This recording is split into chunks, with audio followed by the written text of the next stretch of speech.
Greetings and welcome back to Solving the Mystery of the Six-Figure Coaching Business, our video series that's designed to help you as a coach or consultant or practitioner to build the business that you want with the leverage that you need and getting paid what you're worth. So again, my commitment to you is to deliver valuable content in this area, content that you can use right away and do it in a really time-effective way. I've shared with you before, I don't know about you, but I get a little tired of the hour and a half, 2 hour long webinars that are primarily just a lot of fluff and the history of the person talking. I'm going to try to keep these videos 20 minutes or less so that you can get right to the information that you need to step into your business, because your time is your most important asset and I want to be respectful of your time. So in the previous video in this series, we dived into your value as a coach and I gave you the personal inventory exercise so you could get really clear about your value so that you can charge what you're worth for your coaching programs and your products and your services. Now in this video, you'll learn the first steps of how to think like a CEO. First, how to get clear about what you're really good at so you can do more of that. And then how to develop a working knowledge of the things that you're not so good at, but you won't actually be doing in your business anyway. And I'll explain what I mean by all this in just a moment. So my goal for you in this video is for you to develop the mindset of running your business like a CEO. So let's jump right into that right now. This is going to allow you to do the things that you're really good at doing and focus your time in your business on creating new revenue opportunities, developing new products and programs, and delivering your current programs. So you want to also do this in the easiest and most relaxed manner that you can. That's where you get more of that time leverage that I've been talking about previously. So what do I mean by think like a CEO? Well, first of all, I want you to direct the success of your business. Keep your work simple and focus on directing your business.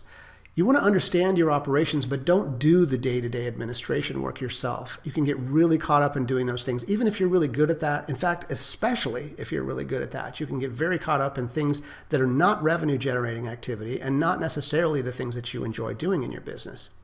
You want to focus on growing your company through marketing and sales, through developing new profit centers, and through building and managing your team. That's an efficient way to run a business, and that's how to think like a CEO. So let's start with some important don'ts. Don't try to learn to do everything in your business. You need to have an operative knowledge of how everything works in your business, but don't try to learn to do everything. I'm a big fan and a strong proponent of learning higher skill sets, but there's some things that can just bog you down in your business. So don't try to do the things that are outside your knowledge or your skill set, or for that matter, things that you really don't enjoy doing, and we'll talk more about that in just a moment. Don't try to do everything at once either. Build your business in stages. Be patient. Give yourself a little time to learn how these processes work. I'll show you how to do all these things, so don't worry. Coaching Success Institute is really all about creating a coaching business that gives you that time leverage and that financial leverage that you're looking for, multiple streams of income, etc. So we'll talk some more about that, and we've been talking about that. Now remember, you can do this, and I'm going to help you to take this to a new level, especially when you join us in the Six-Figure Coaching Business Mastermind through CSI. That's what it's really all about. There's only so much I can share with you in this short video series, but there are great takeaways from here. And then you can join us in our community. You'll get so much more. I'll tell you more about that in the next video. So let's start with defining a simple business structure. And when I talk about a coaching business structure, I'm not talking about whether you're a corporation or an LLC or what your business form is. I'm talking about the three primary areas that your coaching business needs to deliver in order to be effective and be versatile and also be profitable. So first of all, you have your program and product development areas. Then you have your marketing area, and not to confuse marketing with sales. And then you have your administration. So I've basically taken a coaching business and broken it down to these three primary areas that you need to focus on. And we'll break them down one by one here. So let's start with marketing. Marketing, again, not to be confused with sales, is the process of pushing people into your funnels or pushing people into a place where they can have a conversation with you, or basically just being found by the people who you should be talking to in the first place. Now you can do that through your website. You can do that through your email list or list building, and you want to, of course, build that as you go. You can use teleseminars or webinars.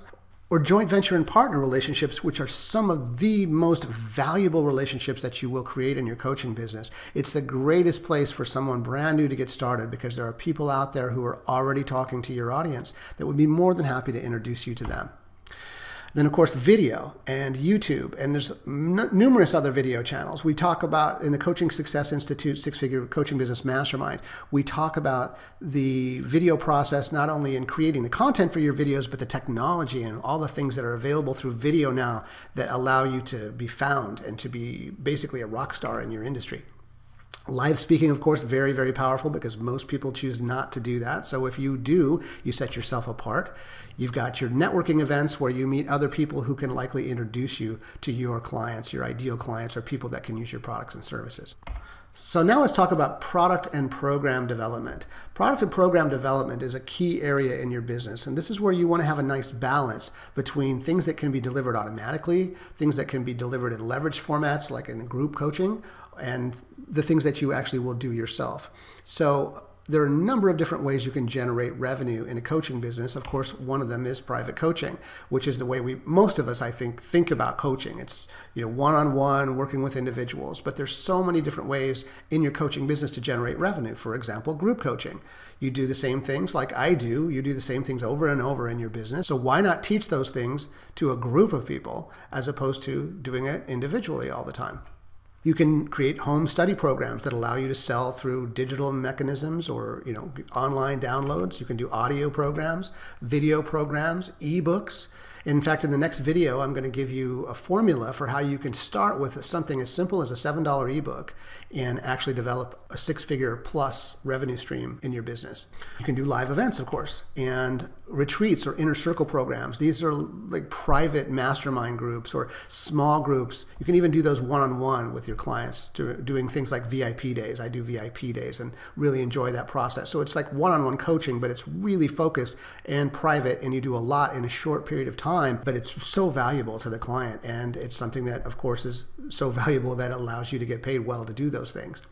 And then let's talk about administration. Administration includes a lot of different areas. First of all, you've got your product delivery. So are your products digitally delivered or are they physically delivered? Does somebody have to actually put products in a box and ship them somewhere? And how do you do that? Or is it just a process of somebody clicking on a link and getting access to a membership area or getting access to a digital download? You've got customer service. What happens if something goes wrong? What if somebody doesn't get the email that tells them where their download is? What if somebody has a corrupted product? What if something arrives and the box is smashed? So you need to think about those things. What about follow-up? When somebody enters into your system, when somebody joins your list, say, for example, to get one of your free programs, what happens next? You need to have some automated follow-up systems in place that allow those people to get to know you more and eventually buy from you and become your clients. Appointment setting systems. This is something that's largely overlooked by many coaches in a way that you can really leverage your time. In my appointment setting process, people have to go through 3 complete steps before they actually get connected with me personally. And once they've done that, then the possibility exists that that person can become a client. And you can automate all of these things. We'll show you how in the CSI Six-Figure Coaching Business Mastermind. Research. This is an area where you want to be researching new products, new opportunities. You want to be researching potentially things for an article. This is all in the administration department. Somebody else should be doing this for you ideally. Doing your website updates. Unless there's a really good reason for you to be doing this yourself, you should stay away from having to deal with your website updates, including creating the content.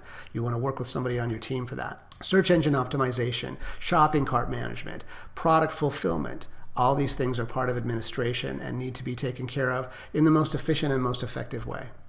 So that's a simple business structure for your coaching business: marketing, product and program development, and administration. So the skills we want to work on improving in our business when we're thinking like a CEO are the ones that increase your profits and also increase your freedom. So you have that time leverage that I've talked about, and also the ones that come most easily to you. So this is a good opportunity for us to jump into another exercise, because I know you're not looking for just more ways to spend your time. So I'm going to give you an exercise now that's going to make this really simple for you to understand how you can get clear about what you should be doing in your business. Very, very simple process. So grab a pen and grab your journal or a piece of paper. First thing I want you to do is I want you to just draw 2 lines on the piece of paper, sort of like this, like you see on the video right now. One vertical, one horizontal. So you've separated the page into 4 different quadrants. And in the upper left-hand quadrant, I would like you to write down the things that you love to do in your business. So what do you really love to do in your coaching business? In the lower left quadrant, I'd like you to think about, what are you really good at doing? What are the things that you're really brilliant at, that's a really high level of genius for you? And write those down in the lower left-hand quadrant. In the upper right-hand quadrant, I'd like you to write down the things that you're not so good at doing. So what are you really not good at doing?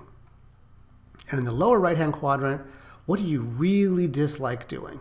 Like, what are you just passionately against doing in your business? What are the things that you know need to be done, but you just really hate it? It's not your thing. So let me give you an example, and I'll use myself as an example.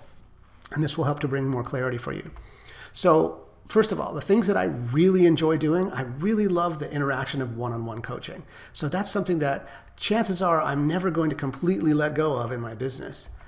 I also love writing. And it's my way of expressing myself, whether it's writing scripts or composing music that you hear in some of these videos, whether it's writing for a new product or writing for another book. I just really love the writing process.